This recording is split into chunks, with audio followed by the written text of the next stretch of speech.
Babylon 5. ಜನ ನಮ್ಮನ್ನ ಮರೆತು ಹೋಗುವ ಸಂದರ್ಭಗಳು ಬರುತ್ತೆ, ಆದರೆ ನಾನು ಮಾತ್ರ ರಾಜಕೀಯವನ್ನು ಬಿಡೋದಿಲ್ಲ ಅಂತ ಕೊಪ್ಪಳದಲ್ಲಿ ಮಾಜಿ ಸಂಸದ ಕರಡಿ ಸಂಗಣ್ಣ ಹೇಳ್ಕೊಂಡಿದ್ದಾರೆ.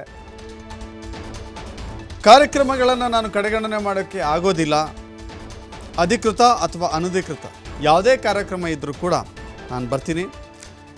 ಈಗ MP ಆಗಿದ್ದಾರಲ್ಲ, ಅವರಿಗೆ ಸಲಹೆಗಳನ್ನು ಕೊಡಲಿಕ್ಕೆ ಬರ್ತೀನಿ. ನಾನು ನಿಮ್ಮ ಜೊತೆ ಮಾತನಾಡೋದಕ್ಕೆ ಕಾರ್ಯಕ್ರಮಗಳಿಗೆ ಬರ್ತಾ ಇದ್ದೇನೆ. ಬೇಡ ಬೇಡ ಅಂದರೂ ನಮ್ಮ ರಾಘು ಮತ್ತು ರಾಜು ನನ್ನನ್ನು ಪಕ್ಷಕ್ಕೆ ಕರೆದುಕೊಂಡು ಬರ್ತಾರೆ ಅಥವಾ ಈ ಕಾರ್ಯಕ್ರಮಗಳಿಗೆ ಕರ್ಕೊಂಡು ಬರ್ತಾರೆ.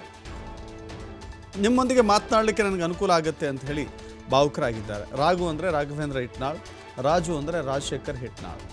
ಕೊಪ್ಪಳದ ಶಾಸಕ ಮತ್ತು ಸಂಸದರ ಹೆಸರನ್ನು ಅವರು ಪ್ರೀತಿಯಿಂದ ರಾಘು ಮತ್ತು ರಾಜು ಅಂತ ಕರೆದಿದ್ದಾರೆ. ಮಾಡೋಕ್ಕೂ ಕೂಡ ಆಗ್ತಾ ಇಲ್ಲ. ಇನ್ನು ಪಾರ್ಟಿಸಿಪೇಟ್ ಮಾಡಬೇಕಾದ್ರೆ ಅಧಿಕೃತ ಇರ್ಬೋದು, ಅನಧಿಕೃತ ಇರ್ಬೋದು, ಅಥವಾ ಅವರಿಗೆ ಏನಾದರೂ ಈಗ ಸಲಹೆಗಳಿದ್ರೆ ಅಥವಾ ಒಂದು ಯಾವುದಾದ್ರೂ ಅವರಿಗೆ ಉಪಯುಕ್ತ ಸಲಹೆ ಇರ್ಬೋದು, ಅಥವಾ ಒಬ್ಬ ಚರ್ಚೆಯನ್ನ ಮಾಡ್ತಕ್ಕಂಥದ್ರಲ್ಲೂ ಕೂಡ ಅದು ನನ್ಗೆ ಸ್ವಲ್ಪ ಅನುಕೂಲ ಆಗ್ತಕ್ಕಂಥ ಕೂಡ ನಾನು ಭಾವಿಸ್ತೇನೆ.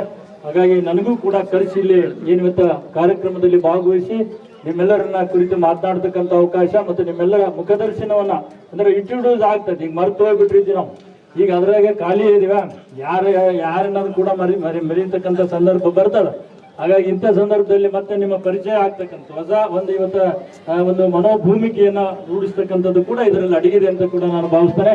ಟೋಟಲಿ ನನ್ನ ಯುವಕರಲ್ಲಿ ಒಂದು ಪ್ರಾರ್ಥನೆ, ಇವತ್ತು ನೀವೆಲ್ಲರೂ ಕೂಡ ಸದೃಢರಾಗಿ ದೇಶವನ್ನ ಸಮೃದ್ಧ ರಾಷ್ಟ್ರವನ್ನ ಕಟ್ತಕ್ಕಂಥ ಒಂದು ದಿಶೆಯಲ್ಲಿ ನೀವೆಲ್ಲ ಮುನ್ನಡೆಯುತ್ತೆ ಕೂಡ ಪ್ರಾರ್ಥಿಸಿ. ಟೋಟಲಿ ಅವಾಯ್ಡ್ ಮಾಡೋಕ್ಕೂ ಕೂಡ ಆಗ್ತಾ ಇಲ್ಲ.